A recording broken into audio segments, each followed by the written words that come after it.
Hi guys, nagluto pala tayo ng nilaga.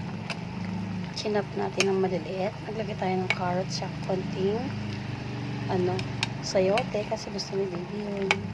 Tapos naglagay din tayo ng mais.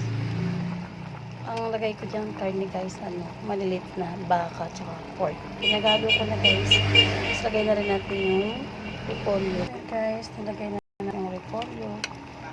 Huling-huli natin nilagay yung repolyo guys kasi madali lang itong maluto. Masarap kasi medyo crispy pa mga guys. Ito yung sabaw. Ito guys, takpan na natin mga guys. Kahit sabaw lang, sustansya na. Tignan nyo guys, sabaw, malasa na yan. Tapos nilagay natin paminta guys, yung pino lang kasi yun lang po yung meron tayo dito sa bahay. So yun guys, hintayin na natin itong kumulo. Pwede na ating nilaga. Konting karne lang yan guys. Chinap natin maliliit para madaling maluto.